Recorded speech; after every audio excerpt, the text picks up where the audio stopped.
Alors nous sommes arrivés d'Av Sadiktet de Shabbat, Sadiktet, pour le Shabbat 21 Sivan.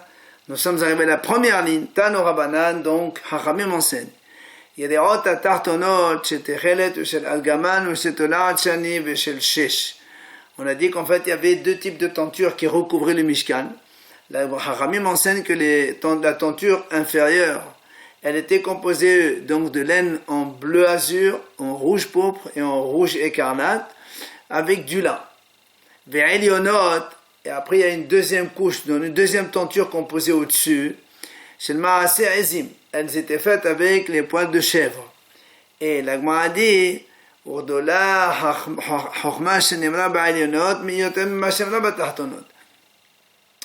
et donc, les sagesses et l'intelligence des gens qui ont fabriqué les tentures supérieures, elle est plus importante que celle donc, qui a été faite avec les tentures inférieures. Pourquoi? Parce que le batatonneau dans les tentures inférieures, donc celles qui étaient en laine et en laine, donc différentes couleurs, c'est marqué batatonneau, donc c'est celle-là. C'est marqué. Toute femme intelligente, avec ses mains, elle a filé les fils pour fabriquer les tentures. Et le Baïlionot, alors que celle d'en haut, qui était avec poil de chèvre, qui était, la Torah a employé le mot Nasaliban, Otana Behorma plus, donc le cœur a élevé dans la sagesse, ça veut dire donc c'était plus important. Tavo et Tarazim, c'est comme ça qu'ils ont filé les poils de chèvre. Et, il dit, au nom de Rabbi Nehemia, on enseigne que les femmes, quand elles avaient les poils de chèvre, elles les lavaient quand elles étaient encore sur la chèvre, et quand elles les filaient, elles étaient encore sur les chèvres. C'est ça la grande intelligence donc des femmes de l'époque. Après, on a dit là dans la Mishnah, c'était Exostraot, quand on avait deux balcons dans Shotarabim, celui qui tend ou qui lance d'une vers l'autre, en fonction, donc si elles étaient alignées dans le même trottoir ou pas. Amar Rab Mishum Rabbi Haya, Galot Tahtehenu Venehenu Sedehenu de Shotarabim. Donc Rav dit, on a déjà vu cet enseignement dans la page précédente, les carrosses sur lesquelles on portait les poutres, donc le dessous des carrosses, et entre les carrosses, les côtés des carrosses, c'est-à-dire là où il y avait les roues pour donc faire rouler les carrosses, tout ça c'est un domaine public. Amal Abaye, il vient Abaye l'explique, il dit Ben Agala et Agala, entre un carrosse et un autre, Kimlo Odech Agala. C'est comme la même longueur d'une Agala, d'un carrosse. Et comme un Odech Agala, et combien c'était la longueur d'un carrosse? Hamesh Amot. Et donc il dit la longueur d'un carrosse, c'était 5 Amot. La Gemara dit, la Malé, pourquoi il fallait 5 Amot de longueur? Puisque sur cette longueur-là, on pouvait disposer, on avait expliqué, soit 3 rangées de poutres, et comme les poutres elles sont sur leur largeur, et que la largeur elle fait 1 amas et demi, donc ça nous fait 3 fois 1 amas et demi, 4 amot et demi. Alors pourquoi on a besoin de 5 amot? Et même si on dit qu'on posait les poutres sur leur épaisseur, ça fait 1 amas, 1 amas, 1 amas, 1 amas, ça fait 4, avec les tabarat, donc il nous reste, donc on n'a pas besoin de 5 amot. Alors là, elle répond, on va dire, c'est pour ne pas que les krashim, les poutres, soient donc trop serrées les unes les autres. Donc on laisse un peu d'espace. Après, Amar Rava, il dit, c'est là, les côtés donc d'un carrosse, c'est la même largeur qu'un carrosse. Il dit combien c'est la largeur d'un carrosse? C'est 2 amot et demi. Alors là aussi, la Gemara dit, pourquoi on a besoin pourquoi c'est un moto mersa 2 amot et demi? Puisqu'on devait donc la largeur du carrosse, le carrosse il est comme ça, la largeur elle est comme ça, et on devait disposer les poutres comme ça. Pourquoi tu as besoin de 2 amot et demi? Même sur 1 amas et demi, ça suffit. Alors là, moi, il dit non. Il dit parce que si tu fais une largeur trop petite, comme les poutres sont de 5 mètres, elles peuvent se balancer, donc et tomber d'un côté ou d'un autre. C'est pour ça on prend un peu plus, comme ça, donc la poutre, elle pose bien, et elle ne bouge pas. Ah, là, moi, dit maintenant, puisqu'on avait dit qu'il y avait 2 carrosses, un côté de l'autre, et que chaque carrosse, il faisait 5 amot, donc en largeur, puisqu'il y a 2 amot et demi donc de base, plus les deux côtés, ils font 2 amot et demi.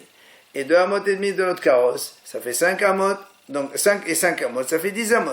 Plus 5 amot, l'espace entre 2 agalotes, ça fait 15 amot. Alors l'agma a dit, pourquoi alors nous, on a un principe que leur shotarabim, la longueur d'une rue, c'est 16 amas. Et comme Anan des Gamnena la Mishkan, comme nous on a appris ça du Mishkan, on vient de dire maintenant, quand dans le Mishkan, il y avait 15 amot de Aralot. Alors pourquoi on a besoin de 16? Alors on nous dit, Amatai Terahavai, c'est que quand il y avait les deux carrosses un côté de l'autre, et qu'on mettait les planches, les poutres comme ça, on laissait encore une amas espace entre les deux pour qu'au cas où, comme le a dit, au cas où il y a une poutre qui risque de tomber ou qui risque de se déplacer, il vient aller vite tout de suite, il court, il se met dans cet espace d'une amas supplémentaire qu'on met, et il vient évidemment, il arrange, il tient pour que ça ne bouge pas. Donc, c'est pour ça que le shotarabim, il fait 16 amot de large. Maintenant on voit une nouvelle Mishnah. Huliat habor vehasela, shehen gvoin asara v'dochban abah, hanotel mehem v'hanotel agaban hayav, pachot meken patur. La Mishnah dit comme ça, le rebord d'un trou. Huliat habor, donc le trou avec un rebord. Si il y a un trou, plus le rebord du trou, ils font 10 tfahim, donc 1 mètre, c'est un domaine évidemment comme un domaine privé, avec évidemment une largeur de 4 tfahim, ou bien c'est là, donc un rocher qui est au-dessus donc du sol. Ici, il y a une hauteur de 1 mètre aussi, comme la Mishnah dit, et la largeur elle est 4 tfahim, comme on a dit. Dans ces cas-là, ils ont le statut de Reshut HaYachid. Un hôtel, même celui qui prend de là, il le met dehors, ou que de dehors, il met de demain, Hayav, Pachot Meken, mais si les dimensions sont inférieures, moins que 4 tfahim, ou bien moins que 10 tfahim de hauteur, dans ces cas-là, ce n'est pas un statut de Reshut HaYachid, et donc, Reshut HaRabim Asla, c'est pas tour, comme on l'a déjà vu auparavant. Alors, l'Agma, elle pose une question. Pourquoi l'Agma dit, pourquoi le Michel a employé le terme, le puits, un trou et son rebord? C'est-à-dire, un trou qui fait telle dimension, ou un rocher, donc un monticule au-dessus du sol. Donc le trou c'est en dessous, le monticule c'est au-dessus. C'est-à-dire tout simplement, soit un monticule qui fait 10 tfahim de hauteur et 4 de largeur, ou bien un trou qui est dans le sol qui fait donc 10 tfahim de hauteur et 4 tfahim de largeur. C'est Shotarahid et donc c'est Hayaf. Pourquoi on a eu besoin de dire Huliat Abor, le puits avec son rebord? Alors l'Agma répond, mais ça est Rabbi Yochanan. Ça c'est pour aider ce qu'il a l'enseignement de Rabbi Yochanan. C'est pour nous dire que Rabbi Yochanan il a dit que si on a un puits, par exemple un trou qui fait que par exemple 7 tfahim seulement, et quand il est entouré par un rebord qui fait 3 tfahim, on additionne. Alors les 3 tfahim ils sont au-dessus du sol, le trou il est en dessous du sol, et ben malgré tout on additionne, ça fait 10 tfahim et ça fait un Shotarahid. Il y a aussi une braïta qui donc conforte cet enseignement de Rabbi Yochanan. Bor Reshut HaRabim, quand il y a un trou dans le Reshut HaRabim. Si elle est donc profonde de 10 tfahim et elle est large de 4 tfahim sur 4.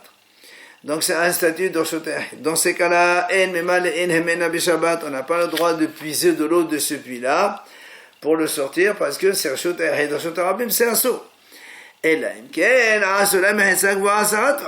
Sauf si on a mis une muraille donc de 10 tfahim dans laquelle le monsieur il rentre là-bas et de là-bas il peut puiser pour voir. Maintenant l'Agma continue à dire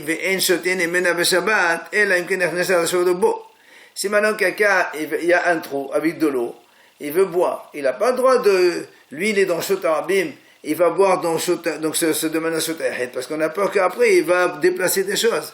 Sauf si, l'Agma a dit, sauf si la tête et la majorité de son corps, ils sont dans le trou. Là, il n'y a pas de crainte, il va boire, il ne va pas faire sortir de l'eau avec lui.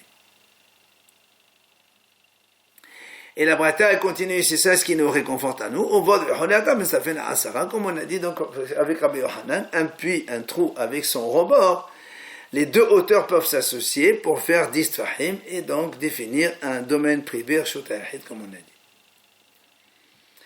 Ba'a mine Rab Mordechai Meraba.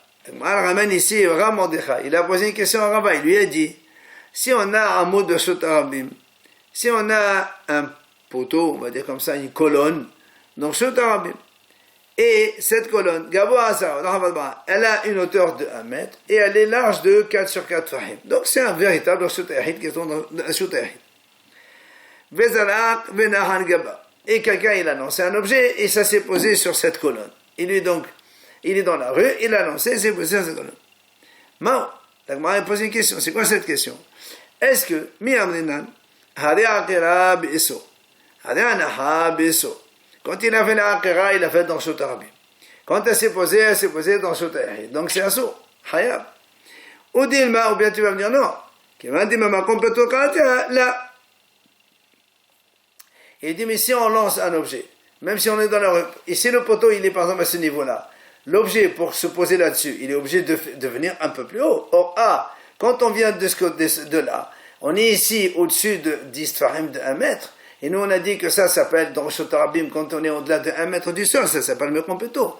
Et dans ces cas-là, Mekompeto, c'est Reshut HaYachid, c'est Muta. Mais comme ça vient de Reshut HaRabim, Makompeto, c'est Yachid, c'est assourd, c'est uniquement Pato. Donc il a posé cette question, est-ce que c'est Hayab ou c'est Pato? Amal, il lui a répondu, Rava, Matitinhi, c'est la Misha. Moi, Rav Mordechai, attaché les Rav Yosef, il est allé demander à Rav Yosef. La même question. Amal, Matitinhi, il dit, mais c'est une Mishnah. Attaché les Abaye, il est allé demander à Abaye. Amal, Matitinhi, il lui a dit la même chose, c'est une Mishnah. Amaleo, Kole Chobedoka, Adadi Tafit, il dit, comment vous avez tous la même salive, on dirait, vous dites tous la même chose. Amroulé, ils lui ont dit, pourquoi? Et toi, tu ne crois pas? Mais attends, regarde ce qu'on a vu dans la Mishnah. Qu'est-ce qu'on a dit? On a bien dit tout à l'heure que s'il y a Huliat à bord, donc s'il y a un trou, ou s'il y a un rocher qui mesure 1 mètre de hauteur, si quelqu'un il pose d'extérieur vers là-bas, c'est Hayab. Donc tu vois bien que là aussi c'est pareil. Amalo, il leur a dit dans ces cas-là, non, c'est pas la même chose. Pourquoi? Il dit peut-être que la Mishnah là-bas parle d'une aiguille. Or l'aiguille c'est très bas. Donc quand il a posé, on est à pratiquement 1 mètre du sol, elle n'est pas venue de au-delà de là d'1 mètre. Alors il m'a dit non, pour la poser, il faut bien donc la soulever un centimètre du niveau d'1 mètre.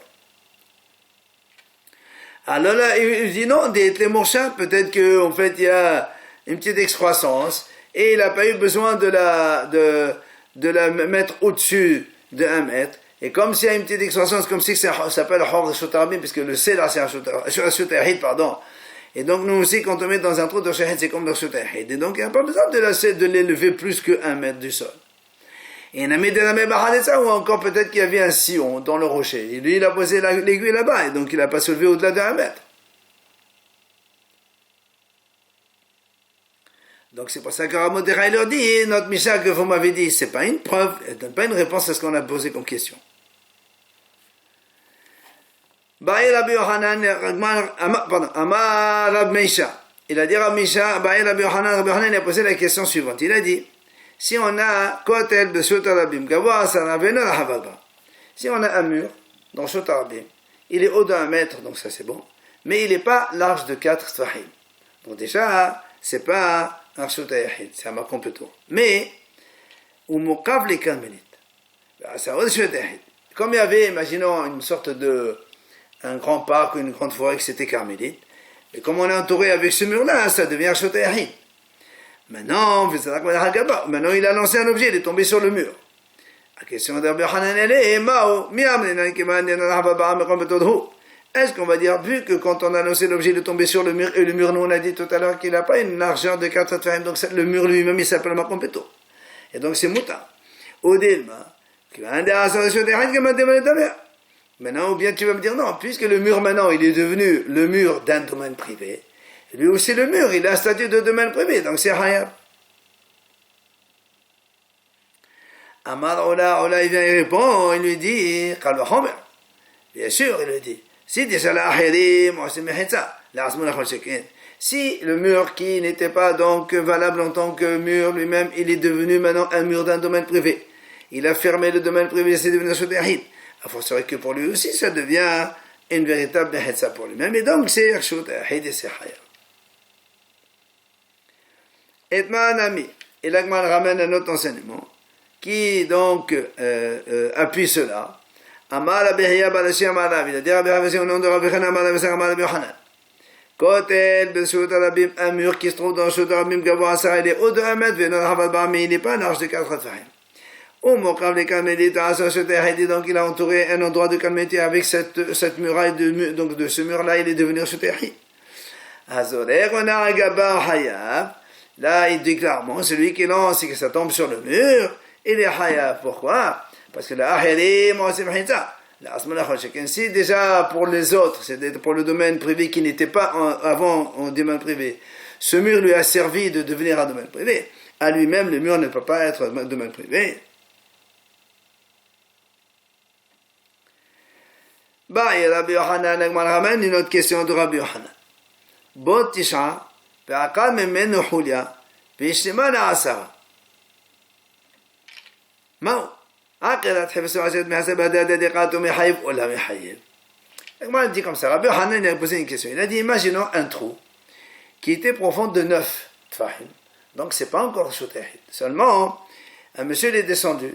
Il a donc arraché, admettons, une grosse dalle qui fait 1 tefah. Il l'a soulevé et il l'a sorti dehors.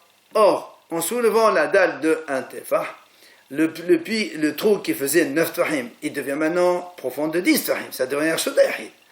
Alors la question de Rabbi Yohanan est, est-ce qu'on va dire que le fait d'enlever l'objet, la dalle, et la confection de la muraille qui est maintenant devenue une vraie paroi de 10 tfahim, c'est en même temps, et donc c'est comme si qu'il a enlevé un objet dans shutahid, il l'a amené dans shutahid et c'est mehayev, ou la mehayev, ou bien tu vas me dire, non, on ne dit pas ça, parce que quand il a soulevé, et la hauteur elle était que de 9 tfahim, mais donc c'est pas tout. Maintenant, si maintenant tu vas me dire, si tu me réponds, puisque au début, quand il a soulevé la dalle, eh bien, le trou, il faisait que 9 tfahim, et donc c'est pas tout. Moi, dit, maintenant je pose la question dans l'autre sens. Si maintenant il y avait un trou de 10 tfahim, donc c'est un vrai shutahid.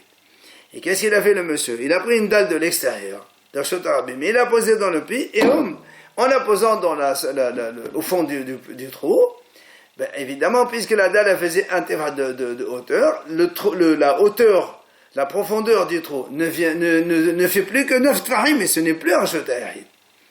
Alors si tu vas selon l'origine, alors dans ces cas-là, est-ce qu'on va dire est-ce que c'est hayab ou pas, puisque maintenant cette fois-ci quand il a pris à l'origine, il faisait déjà 10 tfahim le trou. Alors la m'a dit, pourquoi Rabbi Hanan il ne prend pas de son propre enseignement lui-même? Lequel? Dites-nous. Nous on a vu dans une Mishnah, on a déjà vu donc la Mishnah qui dit que quand quelqu'un lance quelque chose, un objet, dans la rue, sur un mur, et on est au-delà de 1 mètre du sol. On a dit que c'est comme si il lançait un truc en l'air et c'est pas tout. Mais les matam asara, s'il a donc lancé en dessous de 1 mètre du sol, comme on est dans Shut Rabim, c'est comme si il a lancé un objet au sol. Or, on sait, celui qui lance un objet donc au sol de 4 amot de Shut Rabim, mais hayab. Alors là-bas, sur ce, on a posé une question. Il m'a dit, pourtant, quand tu lances un objet sur un mur, ben, il va retomber, il ne s'est pas posé sur le mur. Pourquoi tu dis qu'il est hayab? Rabbi Hanan, il a répondu, il a dit non. En fait, ici, il a pris une grosse figue sèche, et donc lui, il était à 4 amot, donc du mur, pile. Il l'a lancé sur le mur, elle a collé au mur, donc elle s'est posée sur le mur. Et donc on a dit hayab dans ce cas-là, puisqu'on est en dessous de 1 mètre du sol. Ah, l'agma dit, pourquoi tu dis qu'il est hayab? Pourtant, la figue sèche elle-même, elle a un petit volume. Même si on a, on va dire que son épaisseur allait de 3 cm. Ce qui fait que, comme lui, il était à amot bidiouk, exact précisément, donc 4 amot. Maintenant, l'endroit de la figue sèche, il va diminuer la distance de 4 amot de 2 ou 3 ou 4 cm. Donc on n'est pas dans les 4 amot. Alors pourquoi on est hayab? Donc si Rabbi Yohanan est des hayab, alors tu réponds à ta question ici. Alors, donc avec la même chose que quand on a dit, donc il y avait le trou. Il y avait le trou de 1 mètre et qu'il a mis quelque chose, il a réduit. Donc c'est la même chose. Alors on m'a dit non, c'est pas pareil. Là-bas, quand il a lancé la figue dans le mur, le mur il va pas annuler la figue elle s'annule pas. Lui, la figue il avait toujours. Donc c'est pour ça que ça va pas diminuer du shi'ur, donc de 4 amot. Mais à Balachame ici, quand tu poses la dalle dans le fond du trou, c'est normal, il a été mevatel, et c'est devenu vraiment un shoot qui n'est pas shoot ayahid, puisque maintenant il ne fait que 9 tfahim. C'est pour ça qu'on ne peut pas comparer les deux situations.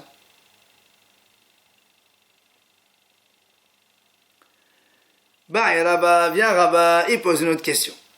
Zalardaf, si quelqu'un, il avait une planche, un carré de bois, qui faisait 4 fahim sur 4 fahim. Et il a lancé dans le Shot Arabim, et la planche s'est posée sur un piquet, qui était haut de 1 mètre à 4 fahim, et il était fin, un petit piquet, maintenant les poteaux qu'on voit dans les trottoirs là, et qui font à peine, même pas 10 cm de diamètre. Et donc elle s'est posée dessus. Alors Rabba dit, Maou, quoi? Quel est le din? Rabba a dit, quel est son problème? Mais quand même parler. Si tu dis, si ta question elle est, le fait d'avoir posé la planche, comme la planche a fait 4 fahim sur 4 fahim, en même temps qu'elle s'est posée, ça construit le domaine privé, parce que maintenant ça devient 1 mètre de haut et 4 fahim de large, c'est un domaine privé. Si c'est ça, on m'a dit, c'est la même question que Rabbi Yohanan, qu'est-ce que tu viens poser la même question? Alors là, on m'a dit non. Quand Mebaël, il est là-bas quand il s'est posé la question, parce que, qui rend des ardaf, il dit en fait, c'est pas que la planche. Dans la planche, il y avait autre chose dessus. Un objet.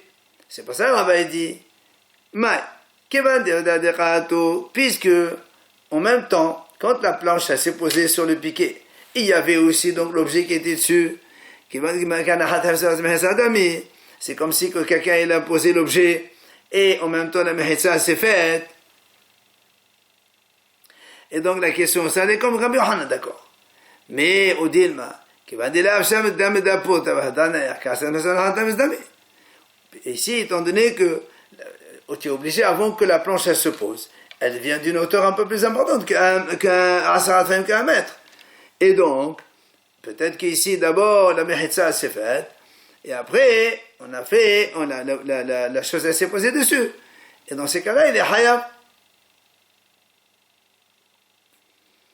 Et là, l'agma dit techo, c'est pour ça qu'on dit le safek de Rabba, on n'a pas répondu.